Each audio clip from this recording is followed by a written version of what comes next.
Sejam todos bem-vindos a mais um episódio do podcast Café com Neurônio. Aqui à minha frente tenho ele que não gosta de ser muito elogiado e tal, então vou só chamá-lo de ícone, de maravilhoso, de Power Ranger da cultura, o grande e maravilhoso Mauro Zanata. Tudo bem, amigo? Tudo, João.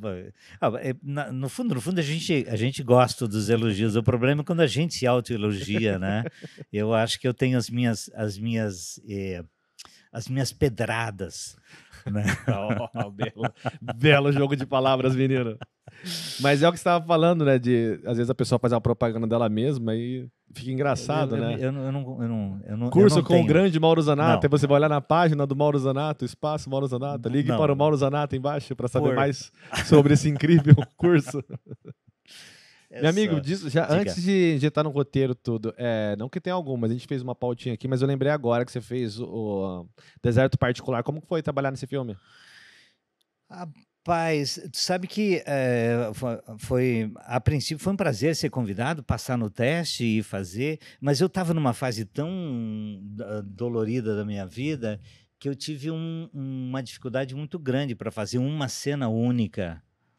Mas foi uma boa cena, não era uma cena simples. Não foi uma boa cena. E depois eu vi, né? Depois eu fiquei, mas assim, entre fazer e ver o trailer, ficou aquele buraco de puxa vida. Não aproveitei como deveria, ficou aquela sensação. Mas eu estava num momento muito angustiado da minha vida, sabe? Eu estava passando por uma fase muito ruim, muito ácida. Eu estava transitando para chegar nos meus 60 e eu sabia que eu ia chegar bem lá. Mas eu estava limpando a gaveta, eu estava limpando os armários, eu estava tirando muita coisa ruim que estava ainda me prendendo na vida. Mas esse incômodo tinha relação com a chegada da idade ou você está usando só como ponto? Não, tem a ver, sim. Eu creio que tem, sim. Eu creio que tem. Sempre dizem que após os 60 a vida começa. Sabe? A minha ela começou um pouquinho antes dos 60. Sabe? Então, assim, tudo que eu fiz até agora foi preparação. Estou começando a viver agora. Tudo foi ensaio, agora que está começando a peça. Abrir a coxinha agora com 60 anos. Tudo é preparação para viver. É incrível, né? A gente acha que... Mas eu passei uma vida... Eu vou pegar agora em bala aqui, se é para falar da vida pessoal. Com certeza. Eu passei a vida com uns lastros pesados, me arrastando durante muita... Então, assim, todo o processo, toda a minha escola, toda a vida artística, tudo isso, eu acho que deu uma suavizada. Porque se eu tivesse seguido o meu caminho do jeito que estava vindo lá na minha adolescência e começo da vida adulta, eu teria entrado num buraco sem fim. A arte me salvou, assim, para me tirar de um lamaçal e me manteve, e hoje eu sinto que agora ela me injetou um último gás para começar a viver a vida bem. E ali, quando eu estava fazendo o deserto, eu estava num momento muito angustiado, no fim de um processo terapêutico, rasgado por dentro, dolorido, e eu dei uma travada lá, e o texto não vinha e as coisas eram difíceis. Filme grande. Só gente grande em volta, né? E a sua cena, para quem não viu o filme, espero que assistam, é uma cena muito importante. Então, como você falou, uma cena pequena de durabilidade só, porque de duração, no caso. Porque a importância dela é extremamente pontual. O seu papel ali, quem é você no filme, o ator principal, o que ele faz no filme, então E eu fiquei muito feliz depois, porque eu vi o trailer. E você estava no trailer. Eu estava no trailer, a minha voz estava conduzindo parte do trailer, né? E eu falei, putz, que bacana, que show, que significa que, sim, a cena foi bem construída. Significa que foi ótima, né? Porque ninguém coloca no trailer mais ou menos. Mais ou menos, né? Isso. Então, até porque, na verdade, um filme daquele nível mais ou menos não entra. Não entra, né? É cortado. Sim. Sem certeza. Se eu consigo dirigir e trocar a cena, imagina o Ali, que é fantástico. Então foi isso, foi bacana. O filme é lindo, né? O filme é muito lindo, ele é muito comovente. Ele começa lento, ele vai te conduzindo, de repente, quando você vê, se está tomado por uma emoção. É que eu gosto muito de quem sabe trabalhar com o silêncio. Então, é aquilo que você falou agora. Ele é lento, mas a gente acaba chamando de lento para as pessoas que querem assistir filme como se fosse um entretenimento parecido um com o outro. A gente que gosta de cinema mesmo, a gente nem chamaria de lento, chamaria de melancólico, né? Porque você entra na energia do filme, você está junto, a fala, fala do ator, aquela situação, as condições do pai dele, tenta falar de um jeito para não dar muito spoiler. Sim. Então eu entrei totalmente na atmosfera desde o início. Tanto é que era um filme que eu queria muito ver. Então me programei, me protegi de qualquer tipo de spoiler. Então eu fui lá cru para saber o que era e realmente fui surpreso do começo ao fim, inclusive com a tua fala. Porque passou o trailer antes, eu falei, eita, com essa voz aí. E aí era você. Aí você me disse que estava saindo, então, de um processo terapêutico. Tudo que eu perguntar, se for... Eu não preciso de detalhes, não precisa contar o santo, então não precisa ser tão invasivo, mas eu gosto de saber os pontos. Aconteceu alguma coisa na tua vida de forma pontual? Foi algo contextual? Sempre acontecem coisas na vida da gente que a gente não dá importância, né? Como se disse, não, isso aqui foi uma feridinha pequena, né? E a gente dá uma curadinha por cima, aquela ferida fica ácida dentro de você e você leva Tenta amenizar, mas está inflamando. Está inflamado a vida inteira, né? E sim, aconteceu, foi um processo lá na minha adolescência, essa questão do começar na vida sexual. Não tenho nenhum problema de falar sobre isso, assim. Que bom que você elucida mais gente, né? Porque seja lá o que você passou, mais gente está passando. As pessoas, não sei como é o processo hoje. Meu filho, a gente conversa muito, ele tem 14 anos, a gente fala muito sobre, né? Inclusive, ele não tem problema em falar sobre a questão da escolha, né? Ele não sabe ainda qual é a escolha, qual é o caminho que ele vai seguir sexualmente. No meu tempo, eu nem falava sobre, não tinha nenhuma palavra sobre sexo dentro da família. Era tudo muito tabu, muito fechado, muito ignorado. Então, a gente fazia pelo buraco da fechadura, a gente fazia debaixo dos lençóis, né? E aí, aos 14 anos, eu tive uma iniciação dolorida sexual num prostíbulo que marcou fortemente. E é evidente que assim, a gente vai escondendo, escamoteando. Né? Mas aí tem camadas anteriores, aí você volta, aí eu comecei a reviver lá o bercinho, né? O isolamento no berço, né? Quando você fica isolado no berço, fica chorando, pedindo ajuda e ninguém aparece. Né? São coisas que acontecem no nosso universo que parece que não fazem diferença nenhuma, mas conduzem a tua vida inteira. Sabe? Então, eu consegui tirar esses lastros agora, nesses 2 últimos anos. Sabe? Cortar a corda e o balão começou a subir. E parece que a vida se apresentou de maneira diferente. Sabe? Perdi muito do peso que eu arrastei durante a vida inteira. E você percebia que você tinha esse peso ou por um tempo você achava que as coisas estão cinzas porque ela é cinza para todo mundo? Não, eu sabia, eu escrevo, a gente estava falando sobre escrever, eu escrevo muitos textos sobre uma tristeza que me acompanhava na vida. Sempre teve uma tristeza que me acompanhou na vida inteira e eu não entendia de onde ela vinha. Sabe? Então hoje eu sinto que assim, essa tristeza foi embora. Ela se diluiu. Era um inimigo imaginário. Exatamente. Não era um amigo. E agora você se desfez dele. Então a vida mudou de cor, ainda mais agora que fiz 60. Nossa, a vida tá bem mais fácil de ser lidada, de ser levada, de ser... eu sinto que eu tenho mais disponibilidade, que as raivas se diluíram, né? Porque você acumula raiva internamente, né? E aí daqui a pouco você se relaciona com outra pessoa com uma raiva tua e você dá um chilique na frente, parece que a pessoa fez um puta de uma zebra, de uma errada contigo, e não fez nada demais. Não foi, é você que está internamente movido, mexido, né? Aquela pessoa talvez tenha lembrado você de alguma coisa que te dói. Entendeu? Isso são basezinhas terapêuticas que eu acho que todo mundo nesse mundo deveria passar por processos aí, né? Com certeza, todo mundo tem que olhar para si, né? Não precisa nem muito longe, mas Freud fala muito disso, da relação nossa com o espelho. Então, sempre aquilo que nos incomoda é porque tem da gente naquilo. Porque se alguém tem algo que eu não gosto, mas não tem relação comigo, eu sou indiferente àquilo. É simples.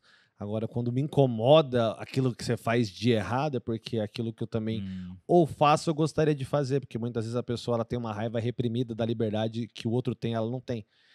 Então, falando de sexualidade, por exemplo, as pessoas que tem mais dificuldade de sair, vão chamar do armário, que seja o enrustido, qual que é o ponto muitas vezes. E eu não me refiro àquele que sabe que está se protegendo, que aí é uma escolha dele de quando se aceitar. Mas a gente sabe a quantidade de pessoas, por exemplo, homofóbicas que tem no mundo, e quem conhece a pessoa mais particularmente fala, amigo, isso é homofóbico, porque na verdade isso aqui não está aceitando. Né? Sim. Quando o cara diz que o beijo gay vai influenciar, ele não está entendendo. Porque se te influencia, porque te dá gatilho, se te dá gatilho, te dá atração. Então, no mínimo, você é bi. Sim, é algo muito, claro. muito básico e muito banal, né? E essa questão de termos raiva é impressionante, porque cada um com a sua idade, mas é algo que eu tento sempre trabalhar em mim. Eu já fui muito mais pavio curto e hoje eu sou muito tranquilo. Pra alguém me tirar do sério é muito difícil e eu sempre falo que quando eu saio do sério a culpa é minha. Não interessa o que foi feito. Então, essa autorresponsabilidade nos ajuda muito. Achar que é culpa do outro, não. Mas fulano ficou enchendo o seu saco. Você tinha que ficar lá, é só você ir embora. Mas tem uma hora que o seu ego diz, ei, pra mim não, vai ter que ouvir. E aí você acaba sendo tão imbecil quanto aquela pessoa que você repudia, né? E aí, voltando ao ponto, a arte salva, né? A arte dá conduções, né? Conduções não, ela dá condução. Ela te ajuda a conduzir, ela te ajuda a entender a estrada, né? Onde é que você está, que caminho você está fazendo, né? E ela salva nesse sentido, sim. Com certeza. Mas assim, ela não pode também se involucrar, ela não pode também ficar fechada em si. A arte é potente pra caramba, mas uma terapia, um processo terapêutico junto ajuda muito, né? O esporte junto ajuda muito. Quer dizer, a gente tem que compor. Hoje eu estou nessa de entender que a arte talvez seja a maior das ferramentas, né? Mas ela engloba outros componentes que a gente precisa aceitar.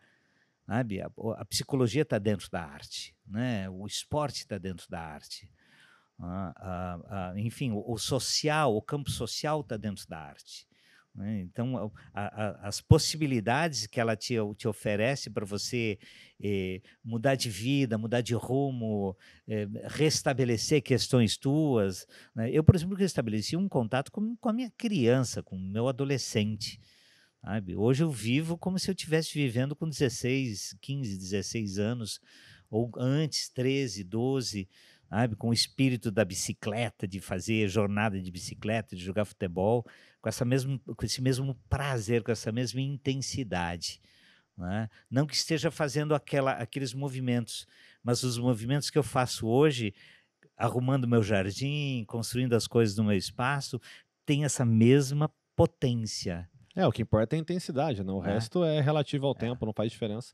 E é impressionante que obviamente eu não estou tão a par da cronologia dos seus problemas, mas posso te dizer que da nossa conversa, acho que foi outubro mais ou menos, para hoje a sua energia já é outra. Então, eu tenho que concordar com você. Eu corro o risco de você falar, olha, na verdade minha terapia foi em setembro, desde outubro eu tô ótimo. Eu falar, ok, então você tá melhor do que o ótimo, é só isso que eu posso dizer, porque a diferença de um para outro é assim, é abissal. Lá já era uma pessoa muito agradável, mas era uma pessoa, vou dar minha opinião, tá bom? Era uma pessoa muito reclusa dentro de si. Então você estava lá pela arte, pela felicidade de falar sobre o seu legado, sobre a sua história, mas era um olhar recluso, um olhar protegido, um olhar onde eu não vou me expor. E aqui alguém que, ei, eu tô louco para conversar. Tô louco para que as pessoas me escutem um pouco. Até porque você tem o que dizer, né? Eu sempre falo, falar muito é fácil, difícil é ter o que dizer. Isso você tem bastante. Você sabe que você falou agora desse olhar recluso e tal. Muito do meu curso vem deste lugar. É como se as questões que eu levantava em mim, eu senti que eu tinha que levar para as pessoas, né? Possibilitar. Eu não queria facilitar a vida das pessoas dando regrinhas e dando fórmulas e dando caminhos fáceis, mas assim, ó, você quer fazer mesmo, vamos para as bases, vamos para os fundamentos. Sabe? Ao mesmo tempo eu vinha trabalhando esses fundamentos em mim, sabe? Então a minha escola e a gente foi transitando junto, a gente foi crescendo junto. Eu acho que agora, neste momento, por exemplo, a minha maturidade está refletindo dentro da escola. Até porque a escola sempre foi a sua cara, né? Sempre então, foi, Acho que esse que é o segredo dela. Ela é muito verdadeira. Você nunca foi a pessoa que emprestou nome e foi viajar. Você sempre foi a pessoa que emprestou nome e você sempre encontrava o dono da escola dentro da escola. As pessoas diziam assim, por que você não faz como é que chama aquele sistema de venda de McDonald's e... Drive-thru? Não é drive-thru, que você cria uma marca, aí você vende os pacotes, né? Franquia? Franquia. Por que você não faz uma franquia? Eu falei, gente, como é que eu vou fazer uma franquia da minha escola? A minha escola sou eu. Sou só um, né? Sou eu, né? Não é assim, se alguém quiser, eu posso até ajudar a pessoa a fazer a escola dela, com a cara dela, com o jeito dela, com as questões que ela vai levantar, né? Mas não tem como multiplicar a minha escola, porque ela vem muito das minhas questões pessoais. Esse desespero das pessoas transformarem a arte em negócio, né? Não que uma coisa seja diferente da outra, mas quando você só trata como arte ou só como negócio, as coisas se separam. Então, essa coisa, olha, ele tem uma escola, a escola é boa, porque você não faz mais, mas ela não para entender que o conceito da escola é você. Então, não tem como fazer mais. Se você fizer mais, você vai começar a se vender, né? Que é o famoso perco a minha essência para ganhar mais dinheiro. E claramente não é o teu caso. Você entra no manufaturado, né? Na multiplicação de latinha de Coca-Cola. Essas coisas, sim, dão dinheiro, mas não é a base do meu trabalho, né? Não, e você vai voltar pro caminho triste, né? Porque quando a gente opta pela arte, a gente abriu mão da estabilidade financeira. A gente gostaria de reencontrá-la e talvez reencontre, mas é segundo plano, não primeiro. Se colocar como primeiro plano de novo o dinheiro, a gente cai naquele senso comum onde você estava na faculdade antes de largar, onde todo mundo que está na arte poderia estar infeliz. E é tão triste quando a pessoa contamina a própria arte, que é o que você faria. Você ama teu espaço. Você sabe, eu vou te contar uma coisa, assim, eu tenho vivido muito um processo intuitivo em vários lugares, assim. Inclusive quando eu perco alguma coisa, não é? Antes eu saía desesperado procurar e agora eu dou uma parada e falo, vai corpo, anda para onde está essa porra. Em relação onde é que se esqueceu a chave? Sabe? Ou assim, as pessoas me chamam para um trabalho e na minha mente faz assim, pum, acende o valor que eu vou cobrar. Sabe? Acende lá, R$500, R$3.000, R$10.000, não importa. Acende o valor. Quando meu ego começa a trabalhar, ele fala, putz, só 3. Porra, pede 5. Podia ser 5, né? Não fecha. Perfeito. Não fecha, sabe? E eu acho legal você tocar nisso, porque é um ponto que dificilmente a gente conversa, mas eu tenho exatamente a mesma opinião, que é por isso que a nossa briga com o ego é tão árdua. Não é só a briga lúdica, é a briga literal. Qualquer trabalho que você coloca um pouquinho do seu ego, que você já colocou o teu valor justo, porque a arte é mais o valor justo, não é o valor que você pode tirar. É isso que nos diferencia do mercado tradicional empresarial. O mercado empresarial, quanto você pode tirar? Podia ser 4, mas aquele cara consegue pagar 15. Então vamos no 16, para ele pagar 15 feliz. A arte não, esse valor eu tiro o suficiente para mim, que é legal, ele paga o suficiente, todo mundo fica bem. E aí vem o ego, né? Empresarial e fala, eita, pô, imagina 2 vezes isso, né? Você merece quantas vezes antes de passar a perna, quantas vezes, né? Vem sempre na ferida. Então tem um lugar muito bacana, né? Quando a gente fala que essa ferramenta da arte ela envolve muitos componentes, muitas outras estruturas, esse processo físico, corporal, intuitivo, né? Tem ferramentas aí que vão, em algum momento elas começam a funcionar quando você permite que elas funcionem, né? E esse é o processo da minha escola. Né? Você está deixando o teu corpo funcionar ou você está comandando racionalmente ele o tempo inteiro, né? Tentando ir para um lugar que ele não quer ficar. Sabe? O teu corpo tem um movimento, ele tem uma toada, ele tem um lugar, ele tem uma percepção. Sabe?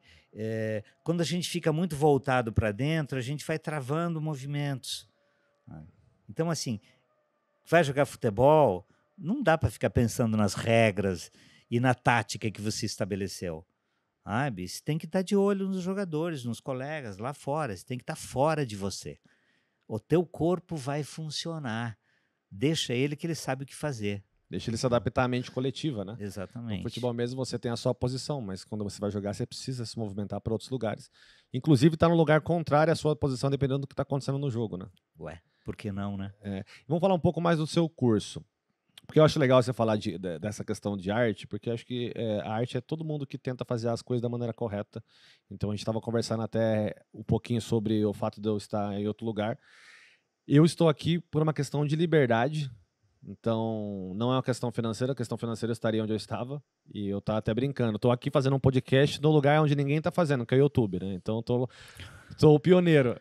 Mas é tudo em troca da liberdade, de trazer quem eu quero, de falar o que eu quero e trazer conteúdo. E, infelizmente, quando você está num grande conglomerado, não é assim que funciona. E eu estou num lugar bem legal que faço questão de fazer propaganda de graça aqui, que é a sala 1504, que tem pessoas que são muito visionárias e pioneiras no que estão fazendo. Então, eu gostei muito. Eu já tinha conhecido outros estúdios, mas foi a primeira vez que eu estive no estúdio que eu percebi que eles estão preocupados em que se faça um bom conteúdo. Não está preocupado com o que você vai fazer exatamente. Aquela velha perguntinha, o que você pretende, mas que você sabe que no fundo está analisando a cada minuto que você está falando, o que vai ter de retorno, de hype, não, uma questão de conteúdo. Então, a vida acaba atraindo isso. E foi muito curioso que assim que eu saí da rádio, coincidiu de vir para cá e fluiu tudo. Mas eu não fiz na segurança, eu saí saído. Desculpa o português horroroso, mas só para deixar bem enfático. Saí mesmo. Saí, não sei o que vai acontecer, tudo bem, mas é algo que vai viver e morrer comigo, é a minha liberdade intelectual, entendeu? Seja do que for. Essa é a beleza. É bacana, né? A gente é tomado por uma intuição de movimento, né? Não é mais aqui, eu vou fazer um movimento. E assim, se você está aberto, o teu encaixe, a próxima porta vai estar lá. Sempre vai estar, exatamente. Vai lá. Eu sempre brinco de forma séria que a sincronicidade ela funciona para todo mundo. O problema é que as pessoas elas querem muito polarizar a própria energia do mundo com bem ou mal.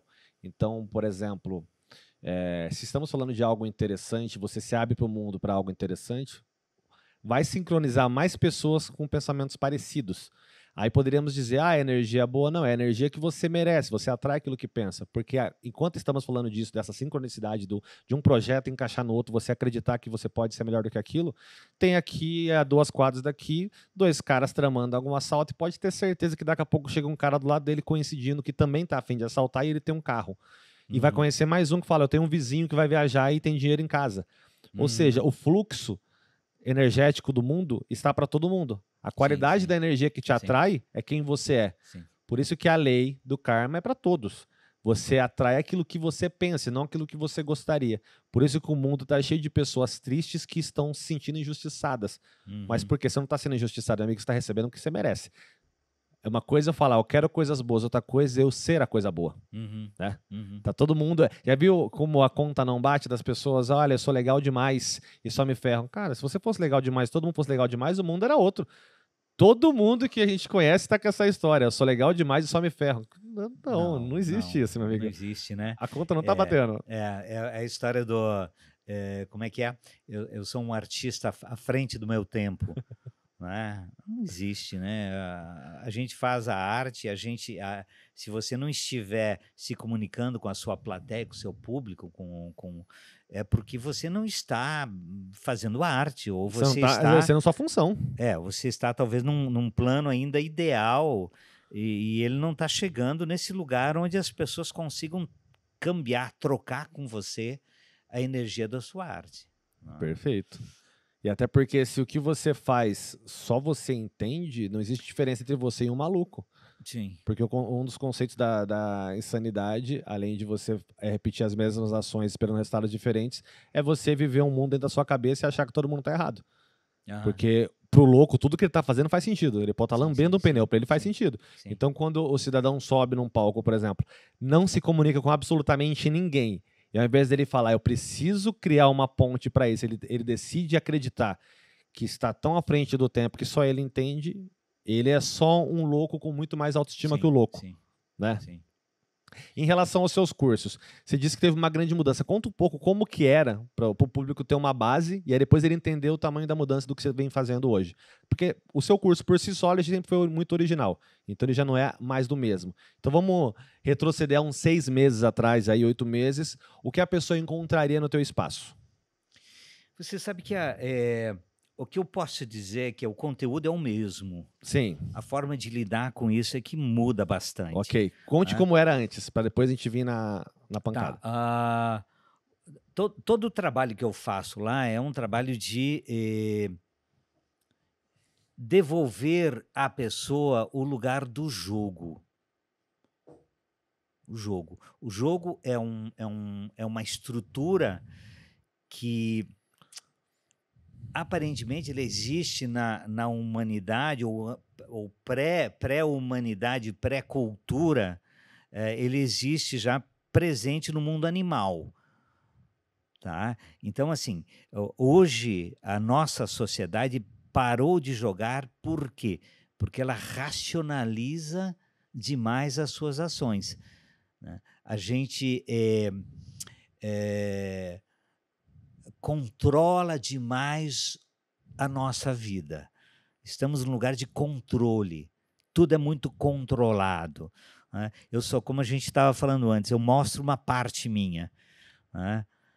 Eu escrevo lá, se eu escrevo um monte, daqui a pouco eu releio, eu começo a editar, eu chego num conteúdo bacana, que vai para a internet, todo mundo vai ver o Mauro como um cara super legal, bacana, porque eu limpei todas as sujeiras. Os possíveis problemas, né? Os possíveis problemas. Não, vão achar isso, vão achar aquilo, vão achar em cima do vão achar, até que você faz só um mais do mesmo. Então, esse conteúdo que a gente mostra socialmente é um conteúdo muito, muito editado, né? Concordo.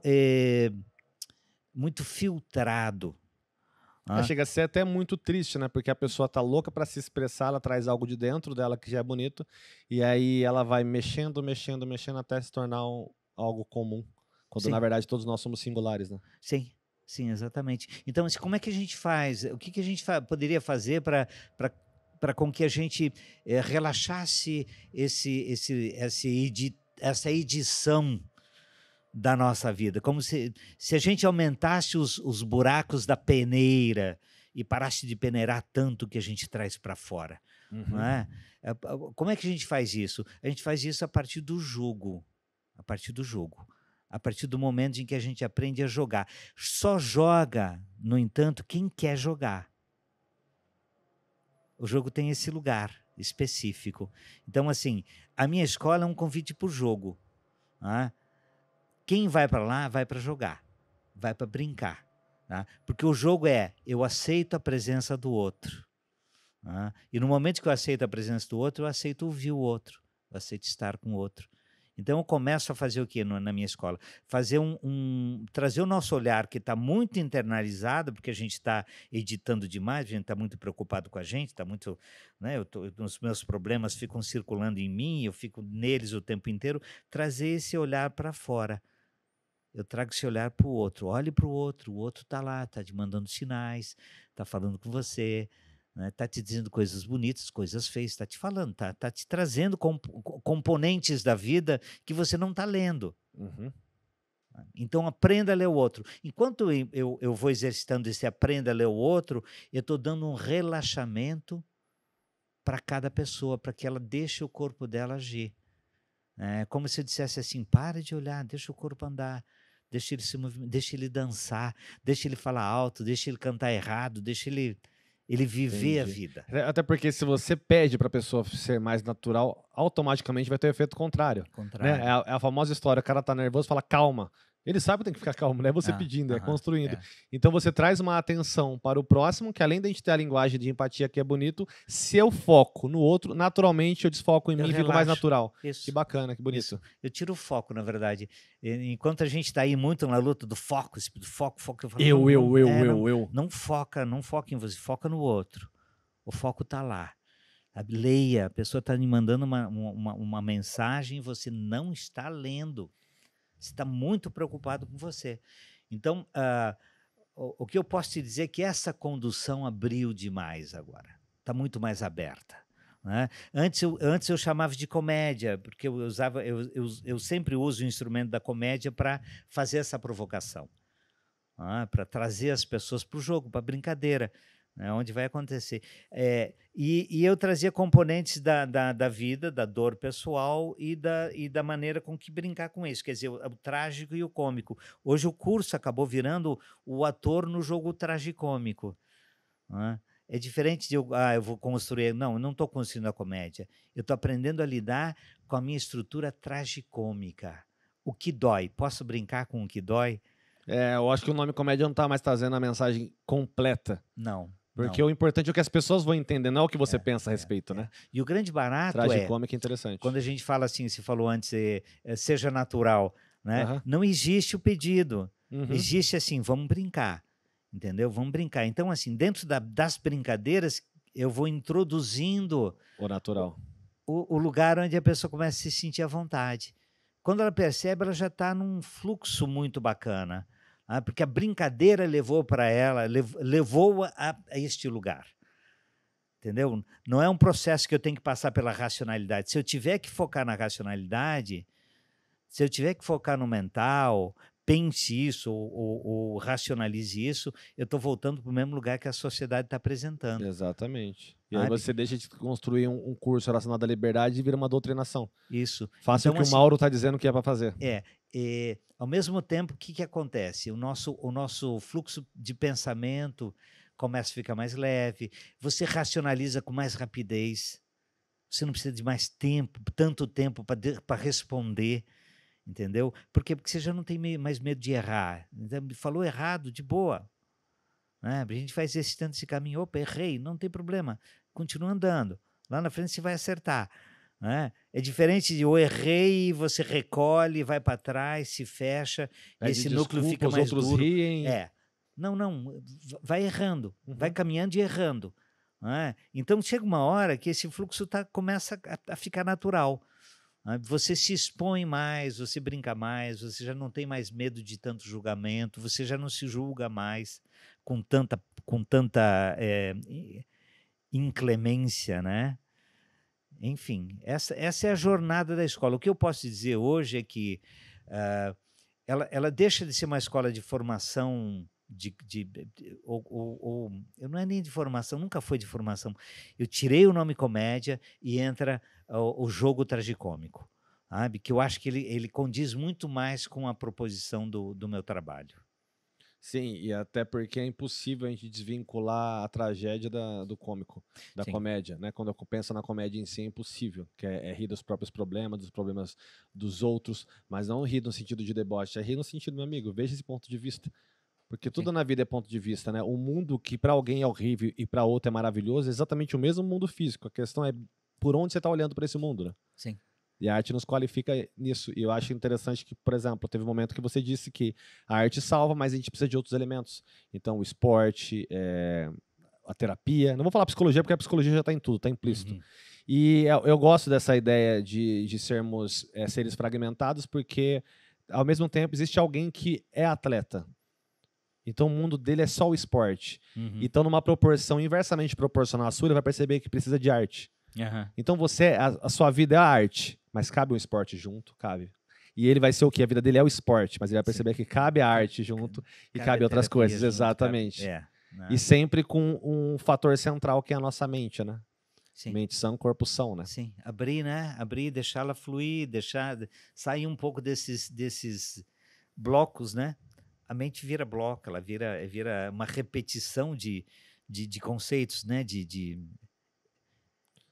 viver, né? De conceitos, de jeitos de viver. Porque o nosso cérebro faz muito isso, né? Ele repete padrões. Então cabe a você trazer coisas novas. Que aí a gente entra num outro paradoxo, porque o nosso cérebro ele transforma tudo em padrão. Então talvez você transforme seu cérebro num padrão de aleatoriedade. Então ele vai se acostumar a sempre receber coisas novas. Por isso que pessoas que se abrem para escutar novas músicas, se abrem para ver novos filmes, com o tempo ela aprende a gostar de coisas muito diferentes. E aquele que só vê a mesma coisa, ele tem muita dificuldade, porque o cérebro dele está acostumado com aquilo. Ele responde pelo que ele é consumido, né? Sim. E a gente está numa época tão maravilhosa em relação à arte em termos de acesso. Você tem acesso a tudo. Então, o que a gente não tem é a divulgação da informação correta, mas querendo ou não, a arte ela sempre foi criminalizada. Então, você nunca vai ter a disseminação da arte de maneira correta através de governo, Estado, mídia. Nunca. Então, só que hoje o cara tem o que ele quiser. Então, quando alguém diz que não gosta de arte, tem que tomar muito cuidado, que na verdade ela não gosta daquilo que ela está vendo. Não existe algo que ninguém não goste. Não existe nenhuma música que você goste, é que você não procura direito. E hoje, meu amigo, você tem o Google. Tem tudo Qualquer aí. coisa. Você pode imaginar algo, vai ter. E, pô, acho que eu gostaria de filmes assim. Se você digitar, vai ter. E se você conseguir digitar algo que realmente não tenha, você acabou de encontrar algo mais incrível ainda, que é o original dentro da arte. Quando diz que pouco se cria, muito se copia, eu gosto. Agora, quando se diz que nada se cria, tudo se copia, eu acho insuportável essa frase, porque ela é muito mentirosa. E ela corrobora as pessoas incompetentes. Sim. As pessoas que não têm a capacidade de ter o pensamento primário, a construção primária, ao invés de entender que ela não tem. Ela pode ser simplesmente um remaker de várias coisas e tá ótimo. Aí ela quer o quê? Definir todo mundo. Não, nada se cria, tudo se copia. Porque, no fundo, ela tá legitimando o próximo roubo dela. Quer eu ver o seu conceito de escola, ao invés de achar incrível ou tentar aprender com você, eu vou lá e faço exatamente a mesma coisa e uso essa frase bosta pra dizer, copiei nada, Mauro, nada se cria, tudo se copia. Não é mesmo? Sim. Não, a gente eu acho que a gente tá num momento muito especial, assim. Eu, pelo menos, estou. Na minha vida, no meu olhar para a arte, né, no meu espaço. O meu espaço, assim, eu não consigo mais ver a minha arte, o meu espaço, sem a natureza. Sem a natureza. Sabe? A gente precisa retornar, de alguma maneira, à natureza. Sabe? A gente precisa saber onde é que a água está caindo, para onde ela vai escorrer. Sabe? A gente está vendo o que está acontecendo no Brasil, né? São Paulo agora, antes Bahia, Minas Gerais, né? A água está caindo e a água está levando tudo. Por quê? Porque a gente está cavocando errado, está construindo errado. Né? Então, assim, vamos começar a reter essa água, né? Deixar ela fluir, saber onde é que ela corre dentro da sua casa. Eu tenho tido problemas com água na minha casa, entupiu calha, vazou máquina de lavar roupa, molhou as coisas todas, mas ao mesmo tempo, assim, eu tenho coleta de água de chuva na minha casa. Então, assim, eu tenho uma caixa de 5.000 litros que eu coleto água de chuva. Eu pago o mesmo valor de água do meu espaço, que é um espaço cultural com a minha casa, eu pago de um apartamento. Porque eu tenho água lá para molhar as plantas, eu tenho água para lavar, enfim, para banhar as coisas, para descarga de banheiro. Eu tenho água coletada da chuva. Então, assim, a arte ela está em todos esses vieses. Com certeza. Sabe? Se a gente não olhar para a natureza, a gente está colocando a arte como algo absolutamente elitista, fora da nossa vida.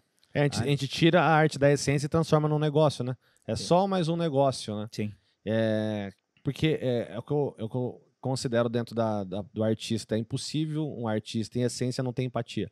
Então, a empatia ela tem relação direta com a arte. A gente pode ir para qualquer lugar. Eu particularizei, mas a gente pode ir para a ideia, o seu espaço. Você acabou de falar sobre empatia de maneira muito mais generalizada.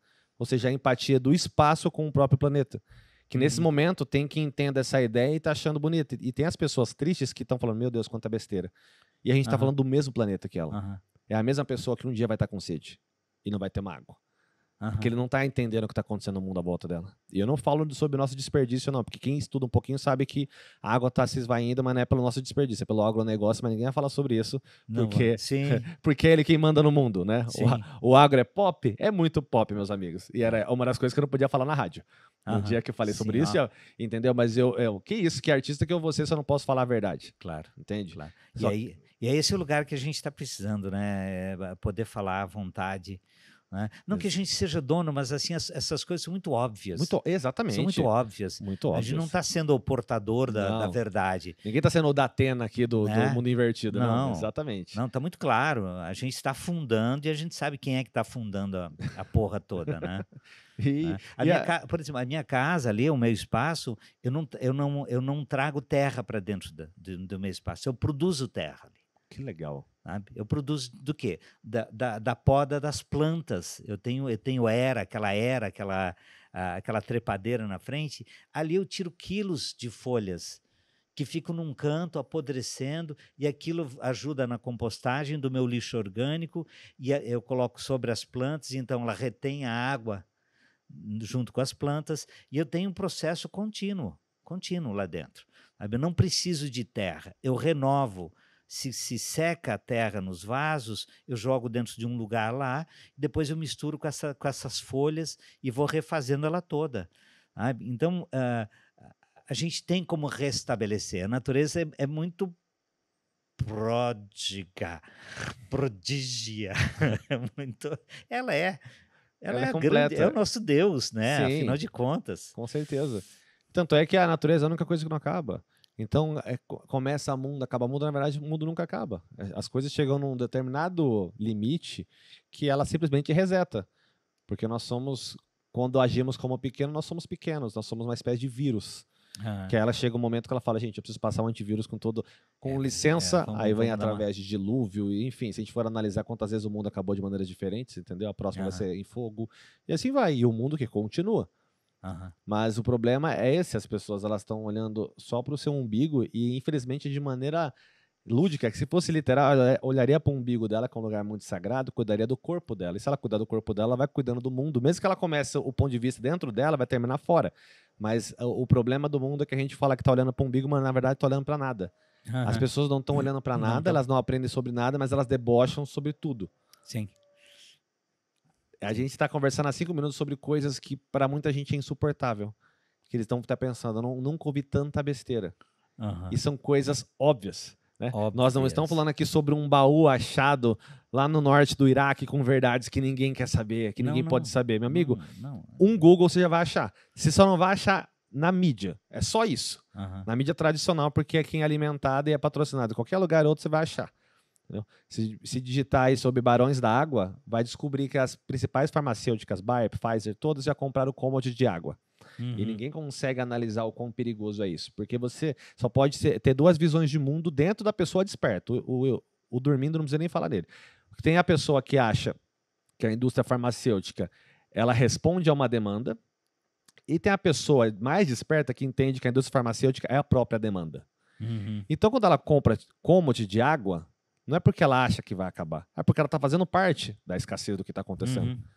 Então, você já está comprando um paraquedas para um avião que você mesmo está sabotando. Então, nós estamos no avião e as farmacêuticas estão fazendo isso. Estão tirando cada parafusinho e depois vão estar vendendo paraquedas. E tinha um ditado, eu não sei se é indígena, porque muitas vezes é associado a eles, mas se você acha que uma pessoa com fome é um bom escravo, é que você não viu uma pessoa com sede. E olha como é forte isso. E isso é estar à frente do tempo.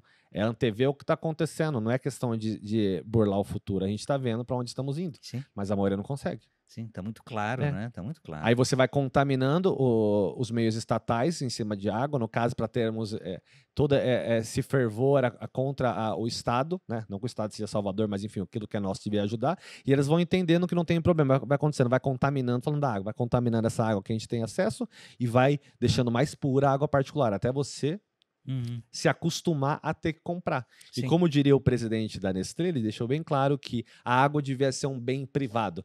Então, um cara que dá uma entrevista como essa, eu gosto de gente sincera. Por mais calhor ele foi sincero. Né? Sim. Agora, se as pessoas não conseguem abrir o olho porque está acontecendo, o que a gente pode fazer, né, meu amigo? Mas é aquilo, que nem o Elon Musk lá, que ajudou na queda do governo da Bolívia lá, né? Porque ele queria as reservas de lítio lá e tal para as bateriazinhas dos carrinhos elétricos dele, né? Então, e ele falou assim, não, vamos fazer. Se o governo atrapalhar, nós vamos derrubar. Entendeu? Então, tá desse lado, né? Enfim, existe lado, né? De alguma maneira existe. Eu não quero estar do lado da exploração. Eu já me decidi que eu não quero explorar. Eu quero refazer, eu quero reconstruir, eu quero estar no lado onde as coisas brotam, nascem, né? Onde as pessoas podem comer, eu quero repensar a minha relação animal. Eu como animal, inclusive. Não é? Eu quero estar desse lado. Sabe? E eu vejo quem está explorando, quem está extrativando, né? Quem está extraindo, só extraindo e não devolvendo. Né? Devolvendo emprego, pô, o emprego pode ser de outro jeito, pode ser por outro caminho. E também muitas vezes tem que ver até que ponto tá devolvendo o emprego ou tá contratando mais mão de obra para continuar a exploração. Porque muitas vezes o tal do emprego, nesse caso, é muito mais um ajudante para explorar. Sim. Eu sozinho não consigo tirar todo aquele ouro, mas, gente, preciso de mais 5 mil pessoas comigo. E é óbvio que eu vou pagar alguma coisa para vocês fazerem isso. Em cima da máquina opressora. Isso é natural. E aí, por isso que é tão importante a arte. Que além de nos salvar, nos colocar num mundo mais ideal, a gente tem a questão de conseguir trazer essas verdades através da arte. Através de documentários.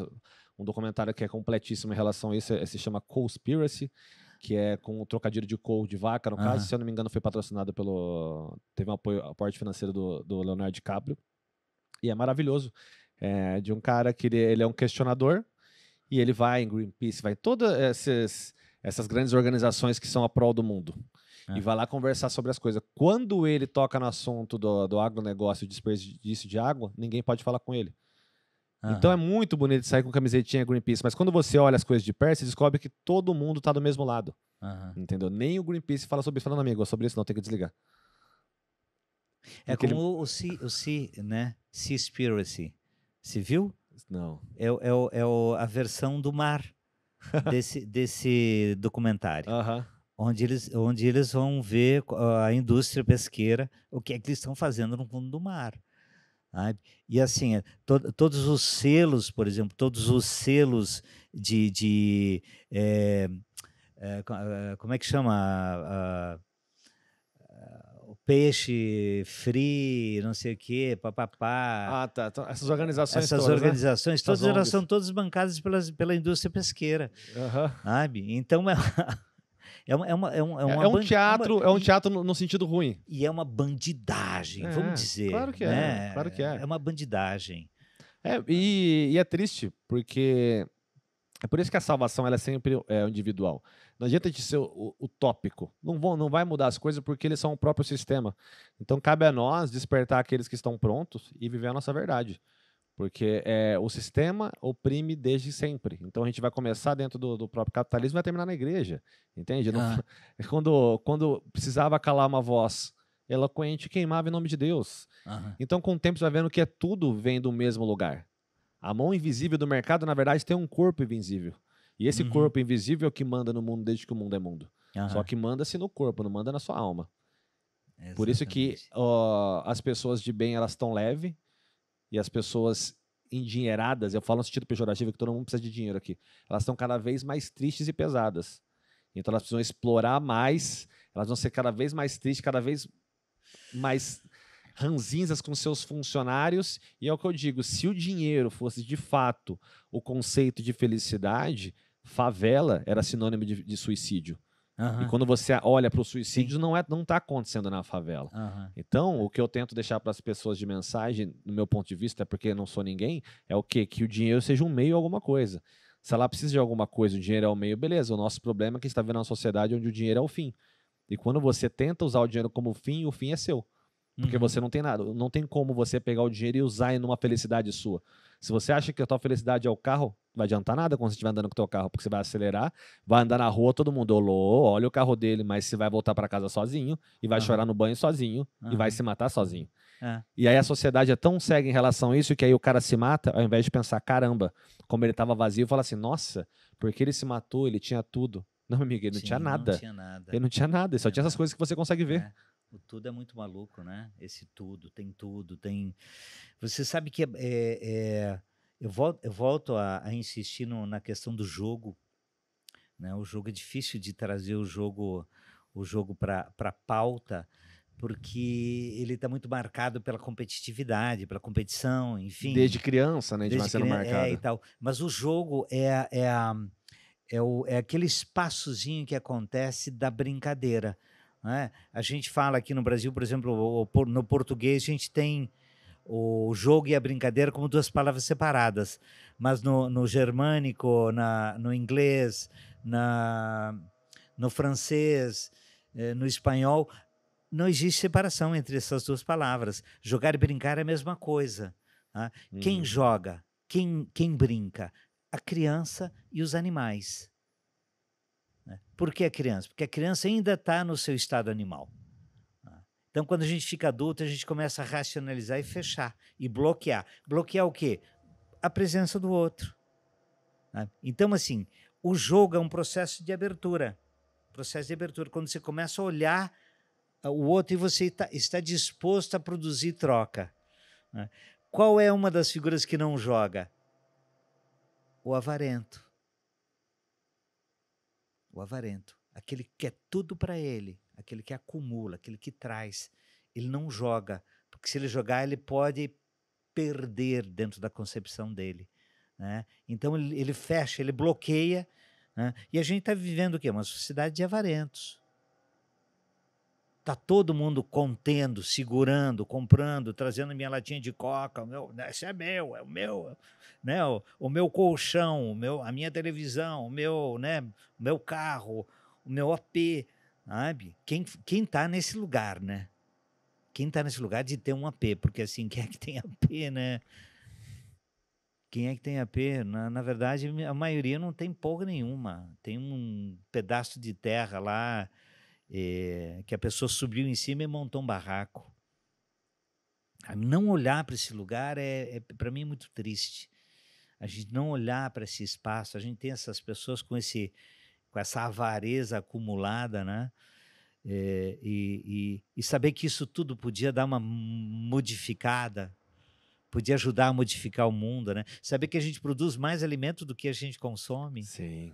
Mas E o quanto é desperdiçado alimentaria o mundo todo, né? Mas é aquilo, é a questão do teatro. Então, a gente tem esses grandes magnatas que trabalham na exploração e, ao mesmo tempo, quem antagoniza com eles são falsos. Então, teve até o famoso tweet, não lembro de quem, falando que o Elon Musk, se ele doasse toda a fortuna, 6 bilhões da fortuna dele, resolveria a fome do mundo. A gente sabe quem falou isso estava sendo hipócrita. E ele foi e respondeu, se você conseguir provar isso em números, eu dou 6 bilhões. O cara não respondeu. Mas por quê? Porque o cara não tá afim de acabar com a fome, ele só quis apontar para alguém.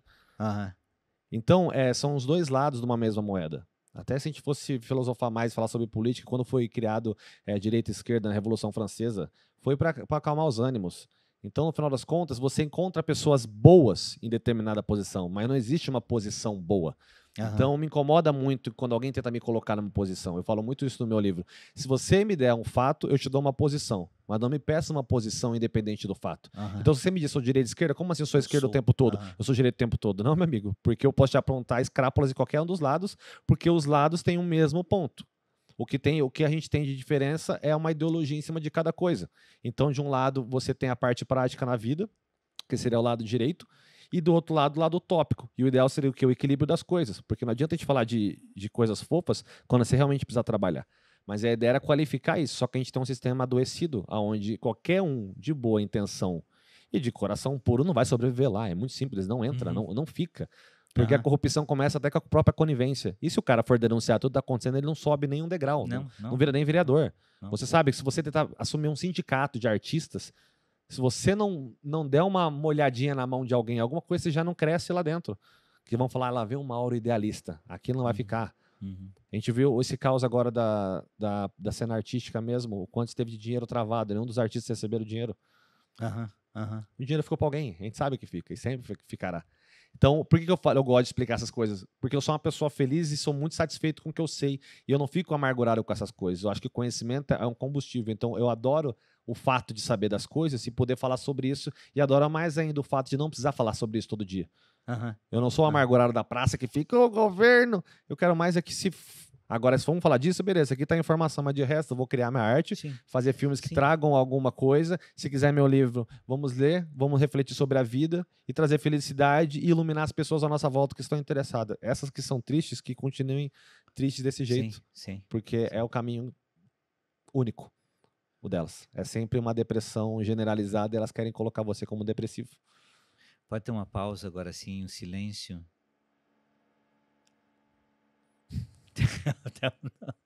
Tem um trabalhador. Temos uma furadeira aqui. Ou a melhor abelha do mundo. Né? O cara tá trabalhando, tá vendo o que é a meritocracia aqui, ó? Né? Trabalha enquanto eles estão dormindo. Ele tá a versão principal ali. Eu vou trabalhar e ninguém dorme. Mauro, vamos pro top 5. Vamos. Beleza, meu amigo? E aí depois isso a gente falou pra caralho, né? Falou pra caramba. E engraçado que não foi o programa mais longo, mas foi o programa mais eloquente. E eu gosto muito da nossa resenha, até porque a gente tá aqui ó, há 1 hora no ar, só que a gente estava 1 hora conversando, né? Sim. Falou, vamos gravar logo, senão... E o que a gente fez nessa hora aqui não tem quase nada a ver com o que a gente fez na hora anterior, né? Porque a gente é espontâneo, não teve jeito, não foi que vamos repetir, não deu nada, não adiantou, não continuamos porcaria nenhuma. Meu amigo, o que você espera da vida? Pergunta 1. É o top 5 com o patrocínio de Salas 1504. Produz seu podcast aqui. É uma propaganda boa. O que você espera da vida? É isso aí. Quanto mais genérico, melhor. O menos peso possível, menos lastro possível, sabe? Possibilidade de enxergar, de olhar, olhos abertos, é isso que eu quero. Ouvidos, sensibilidade. É isso que eu quero da vida. Porque acho que isso me dá direção. Me dá direção. Não posso pensar mais do que isso. Sabe? Eu fiquei 2 dias na UTI agora, semana passada. Cara, eu não quero voltar nunca mais para aquela porra. É muito pesado, é muito ruim, é difícil. Né? São maravilhosos, médicos, enfermeiros são lindos. Mas a energia não tem o que fazer, né, meu amigo? Né? Mas cara, não quero esse lugar de peso. Então, assim, eu preciso aliviar peso, preciso aprender a aliviar o peso. O que é atuar? Atuar no caso do ator é ótimo, né? Atuar no caso do ator. Eu não acho tão redundante, eu acho que faz sentido você fazer essa diferenciação. Atuar no caso do ator. A função do ator é produzir ação. Não é? Então, se eu pensar que eu tenho que produzir ação, né, eu tenho ideias, mas as ideias estão sumidas lá dentro, só eu sei delas, é preciso fazer com que isso, de alguma maneira, vibre aqui fora. Que isso chegue até as pessoas. Então, atuar é aprender a transferir ou reconhecer o que é que existe dentro desse nosso organismo e aprender a trazer isso para a pele, para fora, né? Fazer isso fluir, chegar até o outro lugar. Então, assim, atuar é um lugar muito pouco egoísta. Se você quiser realmente atuar, você vai ter que se livrar do ego, você vai ter que se livrar do medo da crítica, porque você vai permitir que muito componente teu, muita estrutura tua venha para fora. E é isso, nem sempre é uma estrutura organizadinha, pode ser coisas muito feias também. E esse é o grande barato do atuar. Qual é a importância da angústia na vida?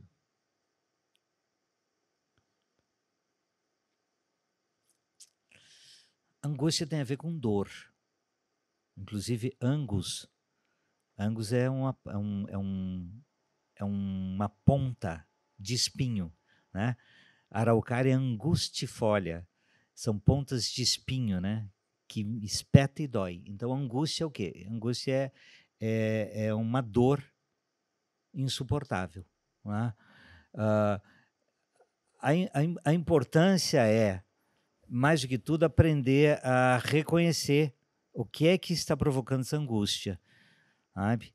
E não apagá-la com, assim, às vezes a gente vai precisar de um remédio, vai precisar de uma coisa mais forte, de um componente mais forte. Mas se a gente começar a aprender que as dores são desencontros no nosso organismo, são desafetos internos ou com alguém, a angústia vai te ajudar a crescer. Sabe? Ela vai ser uma parceira de crescimento na tua vida. Sabe? Se você ficar negando, se você ficar fugindo com componentes muito fáceis, você está perdendo uma coisa muito poderosa na tua vida. Né? A gente está muito bom de concentração, né? Porque com essa furadeira aqui. E ele gosta de furar na hora que a gente começa a falar, né? Voltou, garoto. Muito bom. Pergunta. É bom ficar bom aí, ó. Tá tendo Irmãos à Obra, estão gravando aqui da Discovery. Home Health. Quarta pergunta, meu amigo. O que é alma para você?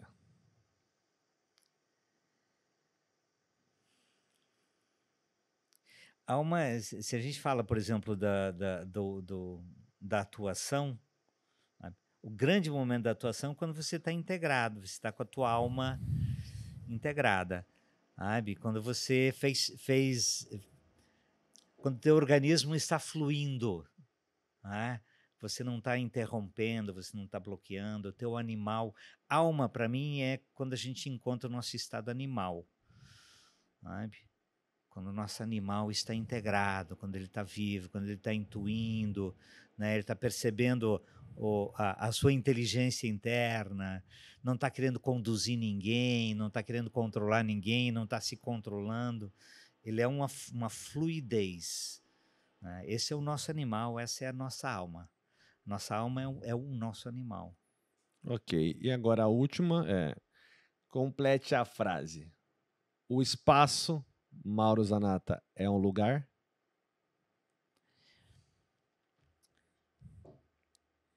Para voltar a brincar. Consequentemente, para voltar a jogar. Consequentemente, para voltar a viver a sua alma, o seu animal. E produzir encontros. Entender a caminhada sua própria. Com as pessoas que estão em volta. Porque a gente não é ninguém sem as pessoas que nos cercam. É isso aí, meu amigo. É isso. Muito obrigado pela tua presença. E eu que agradeço. Eu falo, a gente sempre tem assunto, apesar que hoje foi a vez que a gente mais conversou, porque hoje me senti muito apto a conversar. Também normalmente eu escuto mais, mas como eram assuntos muito específicos, fiquei feliz de ter essa troca, que normalmente eu me reservo o meu espaço. Mas o nosso papel como portador do microfone, que é sempre uma responsabilidade, seja o tamanho da audiência que for, é trazer verdades. Eu acho que a gente trouxe bastante coisa interessante que pouca gente fala. E aquela coisa, aquele clichê, né? Até porque o clichê é uma verdade que foi dita várias vezes, mas que continua tendo importância. Se uma pessoa escutar o que a gente está falando e for atrás de conhecimento e despertar outras, já é o suficiente, né? E que não chore com a verdade do mundo, chore com a mentira do mundo. Porque a verdade é conhecimento e vai viver a arte, que a arte refresca e nos dá amor.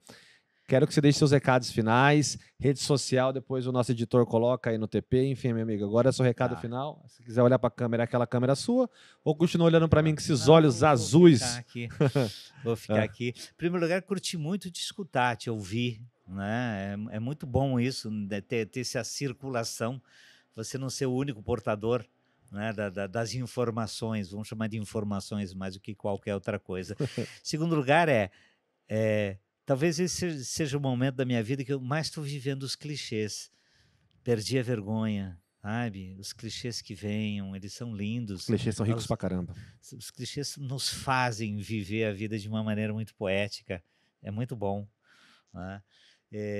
Terceiro lugar, Escola do Ator Cômico, ex-Escola do Ator Cômico, agora só Espaço Excêntrico, volta a funcionar no dia 14 de fevereiro, agora daqui a 2 semanas, e nos dias 7 e 10 de fevereiro eu vou fazer 2 aulas abertas.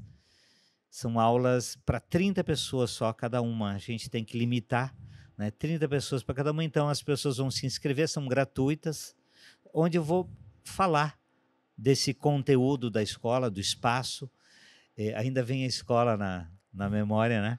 Mas esse conteúdo do trabalho que eu faço lá com as pessoas, e a gente faz alguns exercícios práticos para as pessoas sentirem a potência do jogo. E as pessoas não precisam ter experiência com nada, né? Não, basta querer, né? Não, por favor. O mínimo de experiência possível. É até melhor. A vida é tudo. A vida é tudo.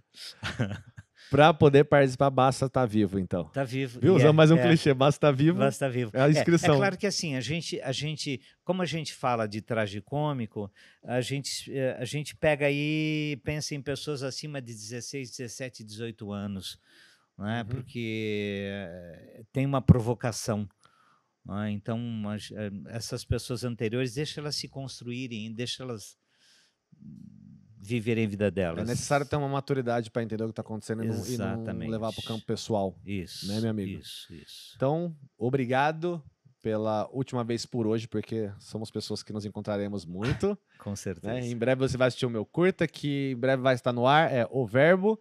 E no próximo terá a atuação desse meu amigo, até porque antes dele querer, eu já pensava em chamá-lo. Então é óbvio que é o primeiro contratado já do próximo curto, porque você é um ator incrível, um ser humano fantástico. E nem sempre vem no mesmo pacote, né, amigo? Às vezes você encontra atores incríveis que são péssimos seres humanos. Sim, e um ser humano incrível que não dá pra trabalhar com você, que você é fraco. Sim. Né? Se a gente chamar todo mundo de bom, a gente acaba desvalorizando os que são bons de verdade, não é mesmo? Não é mais escolinha aqui, todo mundo correu, todo mundo chegou em primeiro. Não é como minha filha faz comigo. Sabe como minha filha faz comigo? Ela tem 6 anos, a gente aposta a corrida. Daí eu sempre ganho. De vez em quando eu deixo ela ganhar pra ela ver como é legal, mas eu não fico deixando ela ganhar pra não ficar mimada. Aí o que eu faço? Depois que eu deixei ela ganhar, o que ela faz? Quando eu vou ganhar a corrida, ela grita de longe, empatou. Olha que perspicácia. Gabriele, sua sapeca. E é isso, gente. Foi mais um episódio do podcast Café com Neurônio. Foi um dos meus favoritos, desculpa os anteriores. Quem sabe ficou todo mundo em segundo, mas hoje eu amei demais, irmão. Valeu, um abraço, tchau. Obrigado, querido.